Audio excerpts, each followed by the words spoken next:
Messi মাদকতায় মেতেছে Bharat. আর্জেন্টিনার অধিনায়কের 3 দিনের সফর ঘিরে গোটা দেশ জুড়ে উন্মাদনা। কলকাতা, হায়দ্রাবাদের পর বাণিজ্য নগরী মুম্বাইতে বিশ্বজয়ী ফুটবলার। মুম্বাইতে ব্রাবোর্ন এবং ওয়াংখেড়ে স্টেডিয়ামে ইভেন্টে অংশ নেন মেসি। দুই ভেন্যুতেই ছিল তারকা সমাবেশ। বিশ্বজয়ী ফুটবলারের মুম্বাই সফরে যাতে কোনো রকম সমস্যা না হয় সেদিকে নিবিড় নজর ছিল মহারাষ্ট্র প্রশাসনের।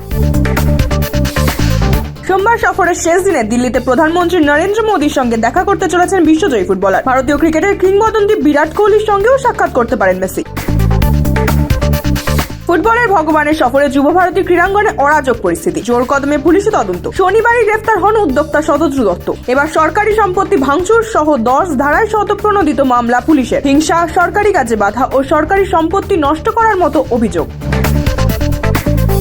লিওনেল মেসির কলকাতা সফর ঘিরে যুব ভারতীতে ঘটে যাওয়া তুমুল বিশৃঙ্খলার মামলায় বড় নির্দেশ আদালতের। মূল আয়োজক শতদ্রু দত্তকে 14 দিনের পুলিশি হেফাজত দিল বিধাননগর আদালত। শতপ্রণোদিত মামলায় রবিবার পেশ করা হয় শতদ্রু। যুব ভারতী ক্রীড়াঙ্গনের তাণ্ডব, বাংলার মাথা হেট। মেসি ও তার অনুরাগীদের ক্ষমা চেয়ে তদন্তের নির্দেশ রাজ্যের মুখ্যমন্ত্রী মমতা বন্দ্যোপাধ্যায়। মুখ্যমন্ত্রীর নির্দেশে সল্টলেক স্টেডিয়ামে পৌঁছন তদন্ত কমিটির সদস্যরা। মাঠ ঘুরে দেখেন কিভাবে কেন বিশৃঙ্খলার পরিস্থিতি তৈরি হলো খতিয়ে দেখা হচ্ছে। আগামী 2 সপ্তাহের মধ্যে রিপোর্ট পেশ করবে কমিটি।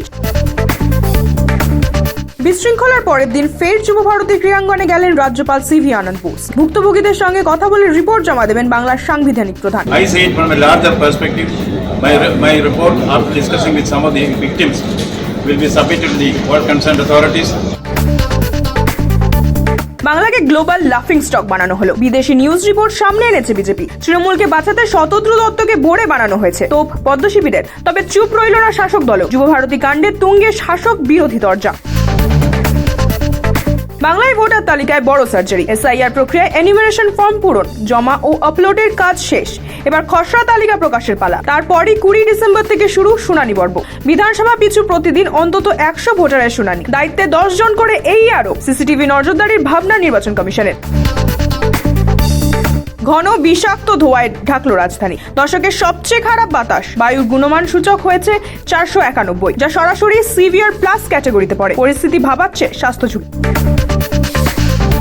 দূষণ নিয়ন্ত্রণে আনতে এবার আরো চরম পদক্ষেপ দিল্লি সরকারের। গ্রেডেড অ্যাকশন রেসপন্স প্ল্যানের 3য় স্টেজ কার্যকর করা হয়েছিল। ঘণ্টাখানেকের মধ্যেই তা বদলে গ্রাফ স্টেজ 4 কার্যকর করা হলো। সমস্ত সরকারি বেসরকারি স্কুলগুলিকে একাদশ শ্রেণী পর্যন্ত হাইব্রিড মোডে ক্লাস নিতে নির্দেশ। সরকারি ও বেসরকারি অফিসেও 50% কর্মীদের বাড়ি থেকে কাজ করার নির্দেশ। সম্পূর্ণ বন্ধ নির্মাণ কাজ।